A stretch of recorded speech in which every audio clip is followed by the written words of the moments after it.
Welcome back to the weekend preview of this weekend's English Premier League. Before we proceed, please like, share, subscribe. Please keep encouraging us, keep following along, leave comments below. Let's have a conversation about the things that we discuss here, and we'll maybe bring you up on our next recording. For today, we're going to be focusing on three main matches for this weekend. We're going to look at the West Ham Man City game.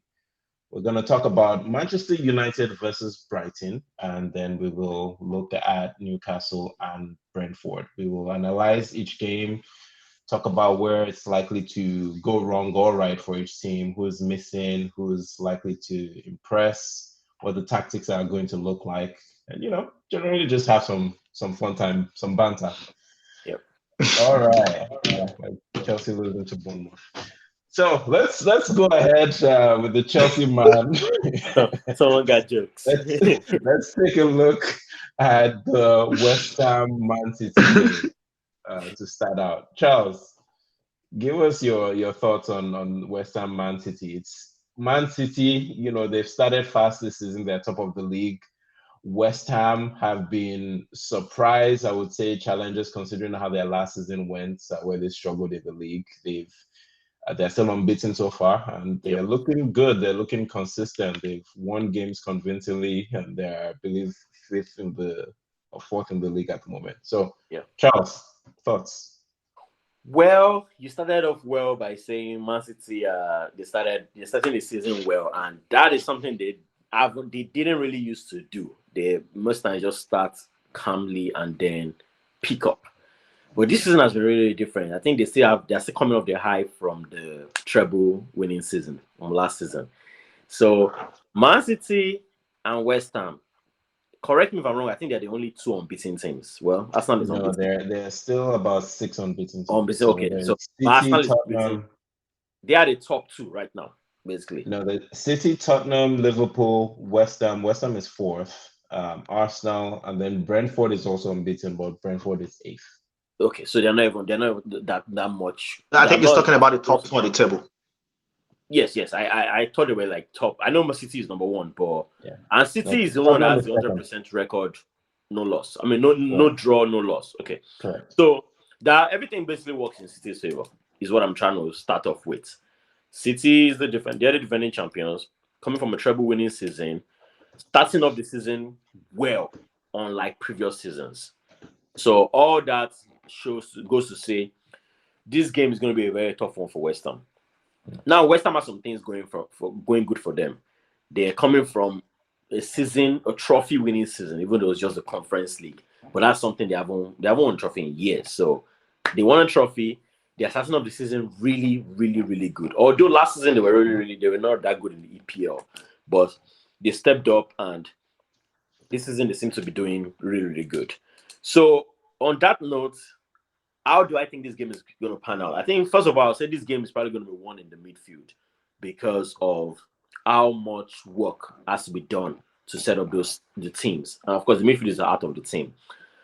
City has the best men doing the job. Rodri, the likes of Kovacic. Although Kovacic seems to be injured right now, it's kind of something that is being debated if he's going to be fit for the game. But, of course, some Kovacic, they also have Phil Foden who can step in. They have Bernardo Silva.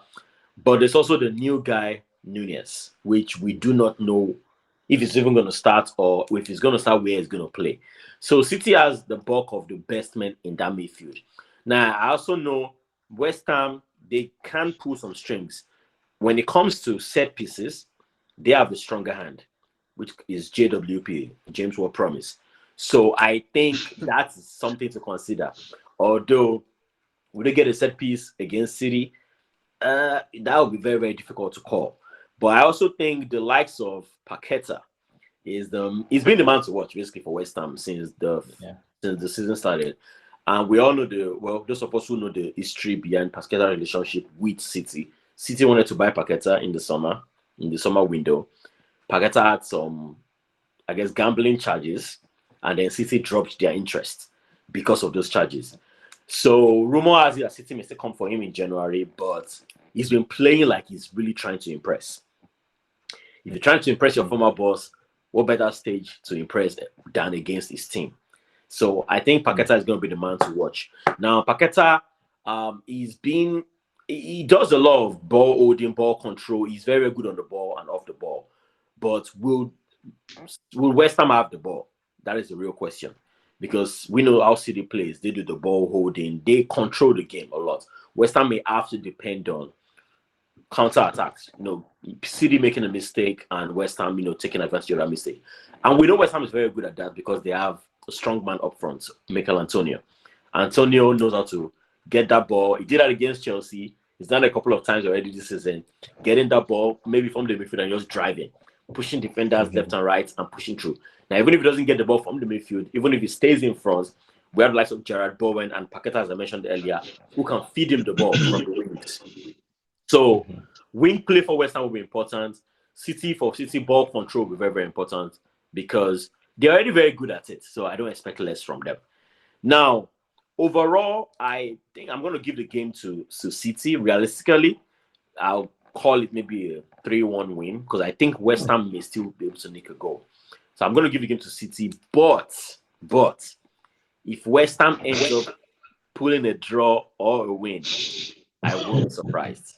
Ayo and Biodun will probably be surprised, but I would be surprised.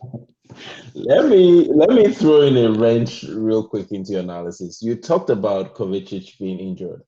Yeah. Could this be an opportunity for Calvin Phillips to step into the squad? We saw him on duty. He's still, being nominated for England squad. Yeah. He played over the international break. And it seems like it's a case of not good enough for City, but generally better than everything else out there. With Kovacic out, is this an opportunity for him to maybe stake a claim alongside Rodri? That it is, but it also depends on how Pep wants to line up. Because as I mentioned Nunez is coming in. I mentioned Bernardo Silva and Phil Foden. And we all know Bernardo Silva's versatility comes into play when a lot of players are injured. KDB is injured, Kovacic is out. Silva may be the one to step up. So, and we also have the new guy, Doku, who's going to take care of the wing. So we may not need Silva on the wing. We may put him in the midfield. So to answer your question, yes, it's a great opportunity for Calvin Phillips to step up, to show what he's got. But unlikely? But unlikely, yeah. He may come into the game in the second half, but unlikely to start. Okay. But Biodun, I think you want to say something about the game. I'm going to say something. So I agree with you. I actually watched most of the game, the England-Scotland game, where he had a fantastic game. And, everybody was like, hey, man, is this a return for Calvin Phillips back into the spotlight? I think he had a very, very, very good game, and that's good for him because that will restore his confidence. I don't see him playing though, or starting the game. He might come in and get some few minutes, and I would say why not, because he's not good enough, but because it is West Ham number one. West Ham is doing well. They haven't lost the game. They beat Chelsea. Very good game. I love it. Oh my god! But the way West Ham plays, West Ham is not going to try to attack City. So they're going to try to conserve, and they're trying to endure, and it's going to be a lot of work for them to do. Oh yeah. They would have to put in a lot of work to contain and absorb that pressure and play without the ball for a very long time, right? Meaning you don't need Calvin Phillips to do that. You are not playing against a very attacking team like you, or that have that confidence to come out and play against you. So I don't think it's going to waste Rodri and Calvin Phillips playing against West Ham. Even if you compare them, I don't think it's like for me, because Kovacic knows how to go forward, and Kovacic doesn't mind carrying the ball forward. I don't usually see Calvin Phillips doing that. Calvin Phillips will block, break, win the ball, and let it go. So Rodri is already doing that. I don't see a reason why he needs to do that. So he will probably come in to rest or give Rodri some minutes, or maybe just come in for somebody else if they're trying to close out the game. But you need somebody to keep the ball away from West Ham. So I see a midfield of Rodri, Bernardo Silva, Foden probably playing that Kevin De Bruyne role again, because that boy is just growing so quick. And one thing he knows how to do best is to get into those pocket of spaces. Yeah. He knows how to create those pockets than anybody else right now on the team. So he might play in that central role and just have a midfield of Rodri's, Phil Foden. Grealish is out, I think, Yeah. on injury, so he might have Doku play. I don't know, but to your question, I don't think Calvin Phillips is So going to start that game. does that mean then, if we're saying Foden comes in, does Alvarez drop to the bench? Because what we've seen so far from Pep this season is that he's now playing a 4-4-2 for the most part this season. And he's played Alvarez and Haaland together in the front, Yeah. where Alvarez is kind of playing in that 10 role, but really as a second striker. I think Who does he pick against this West Ham side? Yeah, I think you brought Alvarez into the picture, and on that note, I definitely don't see what's his name playing then, Calvin Phillips, because if he's gonna play Alvarez and Haaland up front, then as you said, Alvarez is probably gonna play as a 10 and support Haaland. Then the wingers are probably gonna be maybe Foden and Doku. Okay. Then Rodri with maybe Bernardo Silva. So it's there are players, there are options for it, but like Biodun said, I don't see him playing Calvin Phillips and Rodri together. But hey, it's Pep. He could do it, but I don't see it happening. Okay. Let's switch gears a little bit and talk about the Newcastle Brentford game. So far, Newcastle, I would say, has been a little bit disappointing for us. I think they have only one win in 4. They've been worse than Chelsea. This was maybe the season we were expecting them to step up, and actually maybe start to challenge for the title. But we see them languishing in 14th place, 3 points from a possible 12 so far. Some disappointing results. And they're coming up against a Brentford team that is yet to lose at all in 4 games. They're at St. James's Park. Biodun, how do you see this playing out for Newcastle? Is Eddie Howe going to be able to find a formula and start to bring them back up the table against Brentford, or is this yet another task come too soon? Because what we've seen is they have had some tough games, right? They've played, I believe, Liverpool, they've played City, they've played Brighton. Really tough games. Those are not maybe the first 3 teams you'd want to play out of your first 4. Brentford is another top side. Biodun. Yes, thank you, Aaron. So I think it's going to be an exciting game. I think it's going to be a very physical game. Newcastle likes to play physical. Brentford likes to play physical, so it's going to be a great game. Now, one thing on the results, they both have won just 1 game so far. Yeah. The only thing that is better for Brentford is that Brentford have drawn a lot of games as well. So other than just that 1 win, all the rest has been a draw. But on the other hand, Newcastle have lost. So that's the difference right now. So I said something in the a bit more resilience. They don't like to lose. Yeah, I think Brentford, at least, rather than lose, we're just going to make sure that we don't lose. We'll find a way through that, right? That's Brentford. I'm going to come back to Brentford, but let's talk about Newcastle for a bit. The last review that I did on the Newcastle, that was the Newcastle-Liverpool game, and I said something. So the identity of Newcastle is intensity as of last season. That's the identity. That's what Newcastle is known for. We have not seen that this season, and I think that is missing. And I questioned Eddie Howe in that quick recap of the Newcastle-Liverpool that I did. Like, hey, you've got to just go back to your identity. You've got to show us what this team is all about. And we all know you to be a very intense side. You play with your intensity. You demonstrate your work rates. That is what your team is capable of. Don't be stressed and don't be pressured into changing your style because you're now in Europe. You made top 4. Now you don't want to prove otherwise. If you're going to make changes, I think it has to be gradual.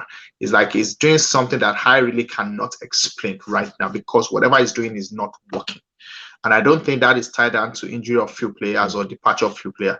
We all know that Joe Willock is out and is out for a while. I don't think Joe Willock is the main gap. I think he's been very effective. He presses very well. As a matter of fact, since that guy left Arsenal, he has really, really improved. So he presses very well. So maybe they are missing Joe Willock. that's a possibility. But I've seen Jacob Murphy coming in and pressing as well, Hamiron pressing in. That injury had given opportunity to the guy from Everton, what's his name, Gordon, right? And I like him, but I don't think he helps with the defense as much as these other guys. So that might be an area. I don't know if Harvey Barnes is going to do better than Gordon. I don't know. That's something Eddie Howe has to figure out. But that intensity that we know Newcastle to provide, I don't think is there. I think it's lacking right now. And I think they need to overcome that confidence issue to come back into playing the football we all know them for. He changed the midfield when he bought Sandro Tonali. Everybody was excited. But I don't know if Tonali is doing more good than damage to that team. I don't want to say that because a lot of people will come for me and say that's a fantastic. Yes, he is a fantastic player. His first game was a very great one. But I'm looking at that midfield of Tonali, Jolinton, and Guimaraes, and I'm questioning myself: is this thing working? And I don't think it's working. And that's something that I think maybe it needs to give it time and say, okay, it is working, but it's just the intensity that is lacking. Because when they lose the ball, the way they recover, they make a decision whether they are going to attack or they're going to defend. That's how Newcastle plays in every game. The games that they know that, okay, we are dominant and we can match you, they will go toe-to-toe with you. The games that they know that, okay, you are better than us, they play strategically and they just sit back and absorb. He has not done that. He has tried to go toe-to-toe with teams that are way superior and better, and they have lost. So that strategy, I don't think is working. The other thing I said in that video was that Pope is not the same Pope that we used to know. And I think that is affecting them. Even if they have been playing so poorly, we've seen Pope come to their rescue and save them. He's conceding goals, and you can see that with the English team. He's not regarded right now. He used to be number 2 ahead of Ramsdale. Ramsdale is now a bit ahead of Nick Pope right now. So you can see that is evident as well. So Nick Pope is not even up to his standard that we used to know. And I think that's a problem for Newcastle. Talking about Brentford, it does. Yeah, go ahead. I was going to say, you bring up a very good point there, because that's something I was going to mention, right? Newcastle, when we think of Newcastle last season, we're talking about the best defense in the league, right? Alongside Man City, right? They were one of the best defenses. It was hard to score against Newcastle. Yep. They would rather win a game 1-0 than, score 3-4 goals.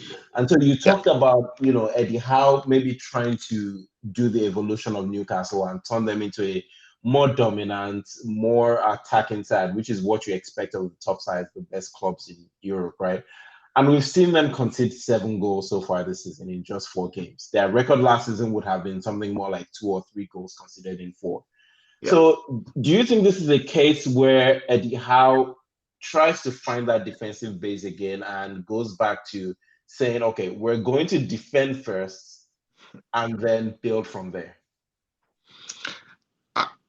Honestly, you're asking a tough question to the wrong guy, because I'm not even close to that job. But what I would say is, honestly, if managers could just swallow their pride and ego sometimes and just go back to the basics when things are not working out. I rarely see managers that do that. That's just the truth. We have the same issue with Arteta. People are saying that, and what does it tell us? 43 formations, 36 formations. I go to to training, I take this direction. Then I decide it depends on the day of the week that I wake up. These guys are becoming arrogant in a way that now when you challenge them and ask them questions, they just double down. So Eddie Howe is a very good man. I like him, very nice, gentleman. I don't know if that's what he's doing. I don't know if he's going to listen. I don't know if he's going to go back to the basics and just tidy up this defense thing before they now start playing. I think he's under the pressure of, we are in Champions League, we're in Europe, and we have to play an exciting game and we have to entertain. Trust me, this week, next week is brutal for everybody, except maybe Man City. There are games. Like, after this game, there's Champions League game, there's EFL game, and you're back to EPL. Like, the next 3-4 weeks will expose some of these teams. It would expose a lot of these teams. So I think it's a very crucial fixtures lined up all together. Now, quickly on Brentford, because of our time. Brentford, they haven't won a lot of games, but they haven't lost that much. So I think it's an opportunity for them to go and draw again. I don't see them winning Newcastle because Newcastle is under pressure to win.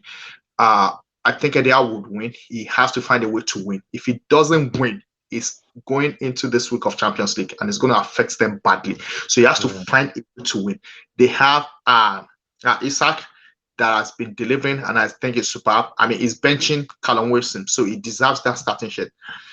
That did not affect them, so I don't think Isak is the problem. I think it's the supporting wingers that are not defending and providing that intensity as the midfielders. And maybe Sandro Tonali is too new to be introduced.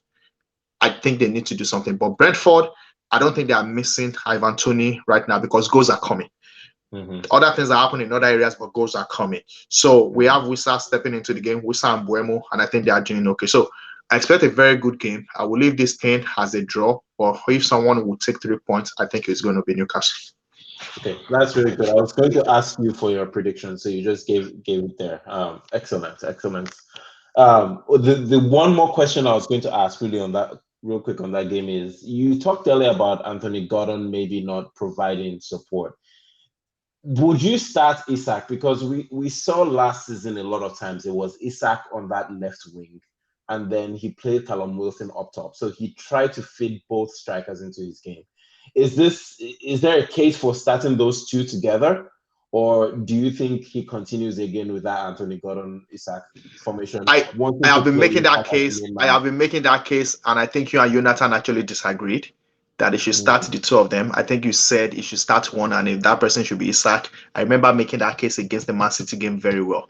Like, hey, why don't you just keep Isak on that side because he can commit players? But you guys were like, oh, he's good up front because he can do some stuff. I don't know. Against Brentford, who is physical, maybe minus Callum Wilson to deal with Benmin. Benmin is a very good defender. I don't know how that's going to work out, but if there's somebody as physical as that to contest with Benmin so that Isak can operate on that. Now, I think Isak is good enough to bench Gordon. But remember, Isak too will need support from Joelinton as well and Guimaraes to cover the space. I think it's covering that pace that the Anthony Gordon used to leave behind. Joe Willock used to do that very well when it was available. They don't have Joe Willock right now. So they need a player of that quality and work rate to run back and forth. Can I say something? Isak will not do that. So it sounds like the opportunities for Brentford then are down the right if there's no cover. Go ahead, Charles. I just want to say, first of all, I don't think it matters who plays up front, Isak or Wilson, because realistically, that's not where Newcastle's problem is. Biodun mentioned something about going back to the basics. You guys already said the solution. Really drop the ego, drop the desire to perform, drop the desire to entertain, and fix that defense. When you wake that defense up, everything else solves. Even the issue of the debate of, I'm a big fan of Avi Barnes. I'll take Avi Barnes over Gordon any day, anytime. But the issue of the wing play, and I think Almiron is still waking up. The issue of the wing play from Gordon and Almiron, I don't think that's even the biggest issue. And I think it plays a part. But it starts from the defense. You can start by benching that goalkeeper, Nick Pope. I don't know who the backup is, but that may be for who? Why are you two benching? Is that the guy that kept for the FA Cup? What's his name again? The former Liverpool guy. I mean, that's going to be worse. I think there's someone between Nick Pope and that guy. With the Carriers, talking about Carriers. But the thing is, the Nebraska is the backup, I believe. If you have to bench the goalkeeper and then wake that defense up. I know Jamal Lascelles has barely played last season, but if you have to bench one of who are the guys in there now? I keep forgetting their names. Shah and Dunk. No, sorry. What's the guy's name? Bon. No, Bon is on the left. Bon is on the left. I'm Bon now because what's his name got injured. There was an injury to, and I'm just. Is it the Dutch guy? Botman. There was an injury to Botman. Botman. Thank you. Botman. And so they brought in Dan Bon in from the left to play on the left side of the centre. So even if he has to keep Dan Bon on the left, play Jamal Lascelles in the midfield, in the middle with Shah, that's fine. But when you wake that midfield, maybe they need leadership in that midfield. I know Trippier does a good job, but Jamal Lascelles is the real captain. Once the goalkeeper is solid, the back four are solid, then the midfield, which is where Tonali comes in. The work Guimaraes and Joelinton are doing, or they are used to doing, Tonali is not used to doing it because he came from a different league. So if you have to bench Tonali and bring someone else in, like the guy whose brother used to play with the team, names are skipping me now. There were Murphy? two brothers that used to play on the team. Longstaff. Murphy? Longstaff, the Jacob Longstaff. Murphy? Yeah. Okay. Longstaff. If you have to bring in Longstaff to play Tonali's role, make the midfield, the DM position rigid. From defense, goalkeeper, defense, midfield. Once those three roles are rigid, forget what happens in front. Gordon on the left, Isak. Almiron on the right, Isak up front. Barnes on the left, Almiron on the right, Gordon on the right, Isak up front, Wilson up front. I don't think that matters. Once that defense is so, because when the front, when they're not playing as well, or even when they're playing as well, when they lose the ball and the defense can't do what the defense is supposed to do, it shows on the results, which is why they've considered 7 goals in 4 games. So going back to the basics, like you said, they were probably the second second best defense in the league after Man City. Go back to the basics, wake that defense up, solidify the DM position. If you have to bench Tonali, do it. If you have to push Tonali up front and Grimaris and Jolinton do the job, or Grimaris do the job with Jolinton's support, do that. But once he does that, everything else will flow. So I've seen Isak play and I've seen Wilson play. I think they can both do the job. So even with the more bigger defenders, Isak can stand. He's not the strongest striker, but he's not the weakest either. So I think if you do, he's very intelligent. He's very quick. Yeah. Say that again. So he's very quick and intelligent. Yeah. He can. Let's turn around and let's look at the third, big game for the weekend, which is the Man U versus Brighton game. I think something that I'm seeing going That's a into tough this one, game is that, well, maybe not so much, because what I see is that Manchester United is struggling going into this game. They are dealing with a whole lot of injuries, which is where their problem actually stems from. It's not in the quality. I mean, we can talk about the quality maybe lacking a little bit, but even beyond that, the players that they do have available, there are a lot of injuries. Yeah. So Lisandro Martinez went off injured against Arsenal. So there's a question there about whether he'll be fully fit. Varane is out injured. So that's their centre-back, their first-choice centre-back pairing out. Yep. As we recall, against Arsenal, they finished the game with John Evans and Maguire. I believe it was Harry Maguire. The legend. In center of defense. So, going into a big game, starting with that center back, there's issues. Mason Mount is out. There's a chance he'll be fit this weekend, but we don't know. Amrabat was bought, but he's out injured. Jadon Sancho is having disciplinary issues, so he's not currently training with the first team. So you're losing Sancho, you're losing Anthony. Anthony, there's a disciplinary issue as well. So that's 2 of your wingers. So they're down to Garnacho, Rashford, and Martial, or maybe Højlund up front. They have just those 4 options for those 3 spots. So it's definitely 3 of those 4 that are. Is Mano back? Mano, the 18-year-old DM. Mano? No, he's not. Kobe Manu, no, Kobe. He's not back. He's still injured as well. Okay. So Luke Shaw is out in defense. So again, you're talking about 3 of their first choice back 4 being out. Yep. Wan-Bissaka should be available. They're likely going to have Diogo Dalot on the left in that spot. Malacia is still injured as well. And so wait, Dalot is back? Yeah. Dalot is available? I thought he's still sliding. Yeah. Okay, he's back. Okay. Yeah. Sorry. I think he ended up in the dressing room. So he slid all the way to the dressing room. Okay, so they brought him back. Okay. So that's good to know. Yeah. But yeah, so we're maybe looking at John Evans and Maguire in defense, which is a problem. That's a very good launch for Brighton. They're coming up against Brighton, which is excellent at the high press. We know how fit for Man to play. It doesn't matter who starts up front for Brighton. There's going to be a lot of pressure. I talked about it in my review of the Arsenal Man U game about how, with Onana and the first choice back 4, they seem to have fixed, any issues they were having playing out of the back. In as much as Onana looks very risky, he's actually extremely good at playing the ball out of the back, and he hasn't made any mistake, or at least he didn't make any mistake in that Arsenal Man U game. They were able to beat Arsenal's high press practically all of the time. But bringing in Evans and Maguire, I think they will struggle playing the ball out of the back, and I think there will be turnovers, which is where Brighton will capitalize. Now, they do have Rashford available, so that's one thing that's good going for them. And they will have Casemiro and Eriksen going. So everywhere else, I think they have options. Maybe They have more Fernandes, strength in right? the They have their Yes, they captain. have Fernandes. So their first choice midfield is available. Up front, they have Rashford, they have Martial, they have Højlund. I think they might play a combination of those three. I don't know if Garnacho gets a start, but they have options available up front and in midfield. I think Brighton are also very solid defensively. So Rashford might nick a goal in there. Maybe we'll see. But Brighton are also excellent playing the ball out of the back. They are going to dominate this game at Old Trafford.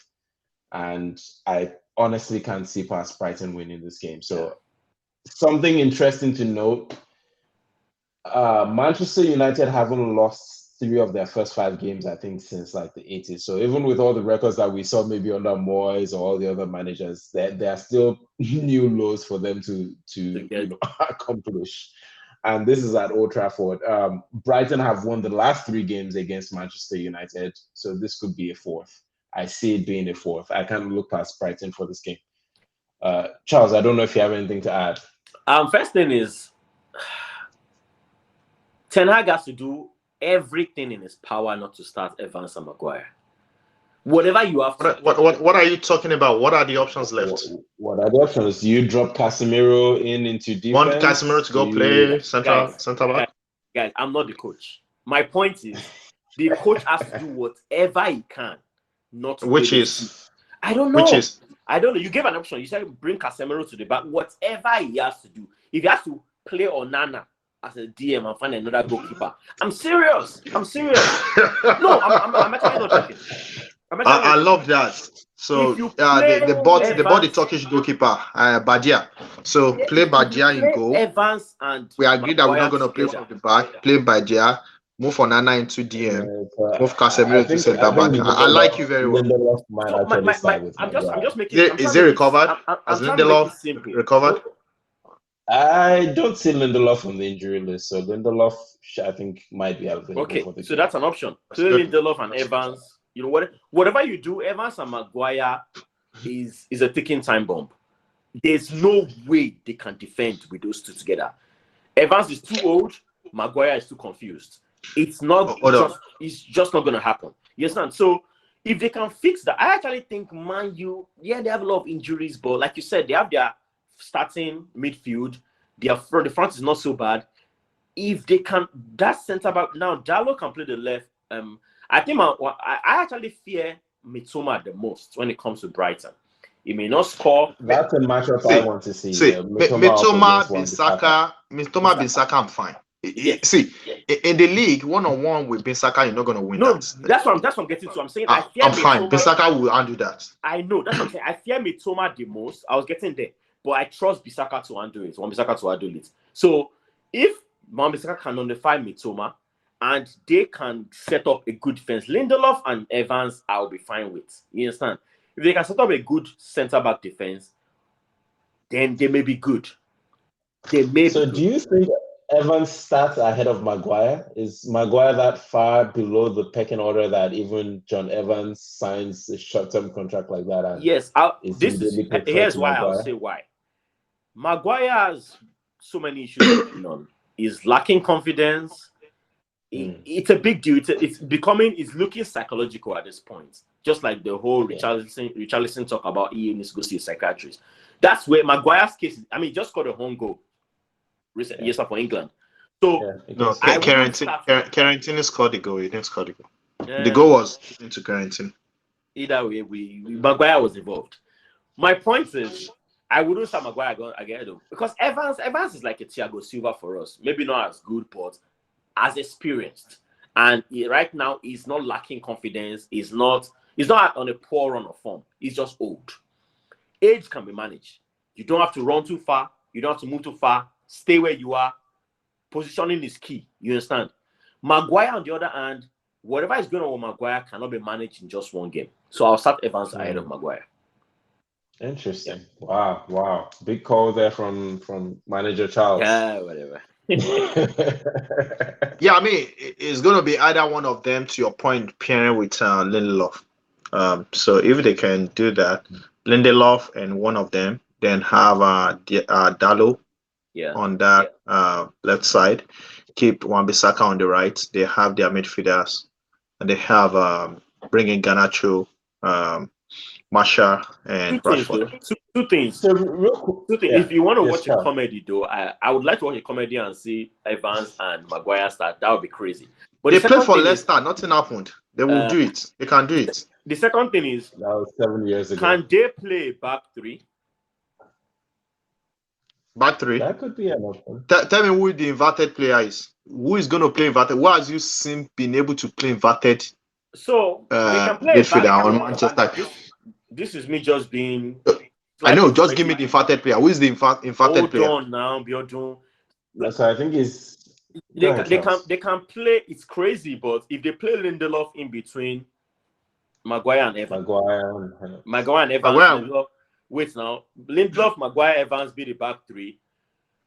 Wan-Bissaka and Dalo, or even bring in the likes of Garnacho to play on the left. I'm throwing out options here, Biodun. So I'm saying play something different. You understand? I just don't think a center back of Maguire and Evans. That's not an option at all. That's not an option. I see how much you love Manchester United.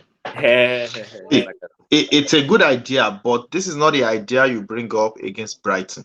Yeah. It's just a risky thing to try. Yeah, what are you trying to do? Like, those guys are old, they can't run. Then you're gonna play them against pocket of space factory against like Mitoma. Ferguson is injured. They might be lucky. Really need to run. They might not play. Solid match, right? You're gonna be playing them against those guys that are quick. They don't need to run. The guys that are running are the wing backs. But you need to understand that when you play them as wing back, they play more advanced through. They play more advanced through. So if the ball should go over, then they have a lot of ground to cover to put the ball back. That's the risky part. That's the problem. Yeah. So every time you're going to be pulling them, you're going to pull in the defenders out of shape. We forgot somebody. Regulon signed. Regulon signed. So, but again, that is if Dalot is still sliding. That is if Dalot is still sliding and is not back. No. You can play. I can't see Regulon benching Dalot though for that left side.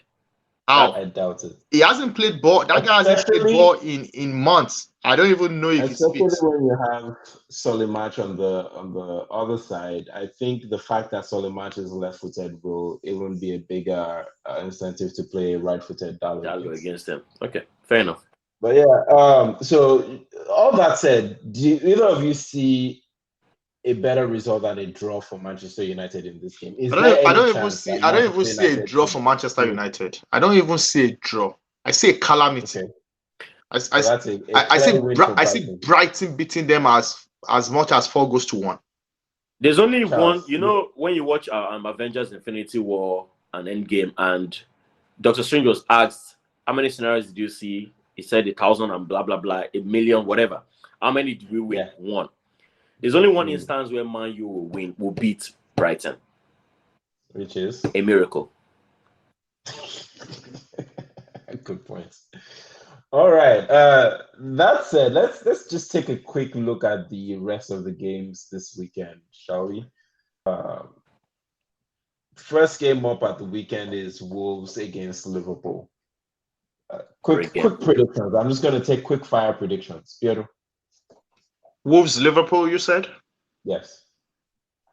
Liverpool will win this game, and this will continue their run. And I think they will win by 3-1. Okay. Charles. 3-0. Villa versus Crystal. Oh, Liverpool as well. Yeah. Villa Crystal Palace. Villa wins 2-1. I think Villa they have something. They like this, but they have something going. Yeah. Villa wins 2-1. Okay. You don't see Eze bringing up some magic?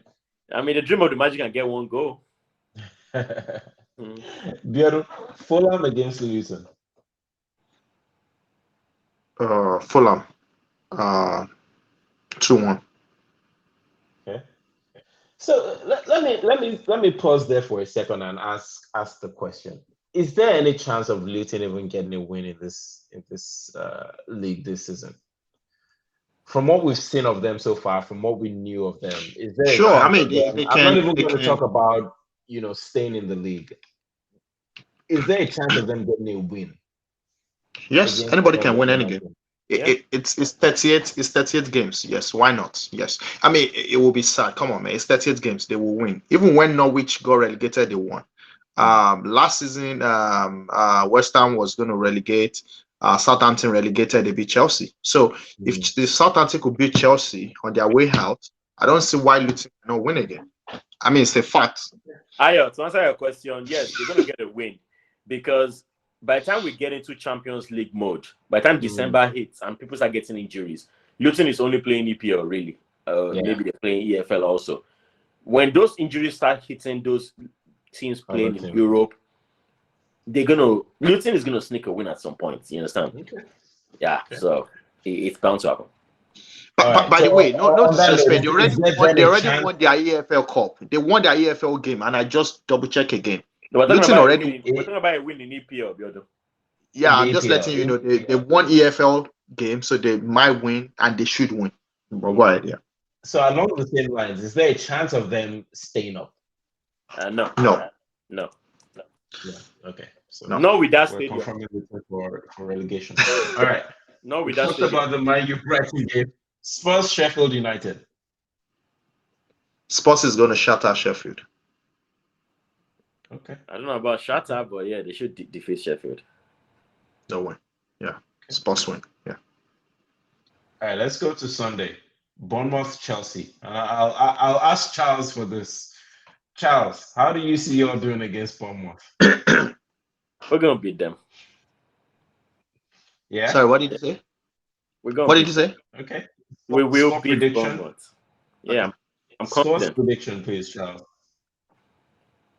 3-1 in favor of Chelsea. 3-1. Okay. I'm confident. My boys are back. My boys are back. The international break has cleared our head. We're back. Has cleared things. Okay. Scoreline prediction, Biodun. 3-2 Bournemouth. Okay. Biodun. Actually, 3-1. Is that what you want or what you believe will happen? I believe that Bournemouth will win. I'm not sure about the scoreline, but I believe Bournemouth will win. Yeah. Okay. Everton versus Arsenal. Biodun. Just as I gave the Chelsea man his game. Arsenal should win. Okay. Scoreline prediction. We do well on away game so far. 2-0. Ask me, please ask me. Ask me, please ask me. Charles, do you have any thoughts to the contrary? 1-0 Everton. 1-0 Everton. 1-0 to the Everton. Okay. Fair enough. All right. Last game of the weekend on Monday. Forest, Burnley, Company takes his team over to Forest. Oh, man. How do we see this going? Who are you asking? Unpredictable games. Who are you asking? Charles. Anybody can win I'll this start one. with Charles. Taiwo Awoniyi. I trust him. You know what? I'll call it 2-2 draw for this game. I'll call it 2-2 draw. I'm not writing Burnley off totally, but I think Awoniyi is on fire. If I was to call a winner, I'll call Forest, but I think it's going to be a 2-2 draw. I mean, a draw. I'm just saying 2-2, but because I think they're gonna butt heads all through the game and try to figure each other out. 2-2. So let me ask real quick, right? This is Pep's protege, Vincent Kompany, and we saw Kompany, pretty much dominate the championship last season. Yeah. So far, that form doesn't seem to have translated in the English Premier League. Why do we think that is? And is this the game where maybe they start to find some form? I'll tell you winless at the moment, 0 points, -8 goals. They've conceded 11 goals so far, only 3 goals scored in their 4 games. I'll tell you why, Ayo. Because the first statement you made was wrong. Kompany is not Pep's protege. Kompany was just a player that played under Pep. Arteta is Pep's protege. So there's a difference. Okay. So Okay. that really is it. Company Championship is different from EPL. Just like Lampard was dominating the Championship with Derby County before he came to EPL with Chelsea, it's not the same ball. It's not the same game. So Company was doing great in EPL. As experienced as a coach, as a player he was, and little coaching experience here with Anderlecht and everywhere else he moved to before he joined Burnley. He could wiggle that in the Champions League. In the EPL, he's struggling, which is normal. He just got promoted. Would he figure it out? We shall see. So yeah, it's just a matter of time. Well, I think that brings us to the end of the review for this weekend. As always, great hanging out with you guys, talking, our favorite. Can I just make a prediction that I feel like the top 2 managers that will probably get fired in EPL this season? I'm looking at Sean Dyche and Vincent Kompany. Okay. I'm laughing because I know it was going to say we'll maybe have a session about that when we've seen 1 or 2 managers fired by December. I was laughing because I thought I was going to say Pochettino, but I'm proud of you, Biodun. you didn't fall for it. All right, guys. See you again next week. Please, as always, thank you, share guys. if you stayed with us this far. Share, like, subscribe. Thank you.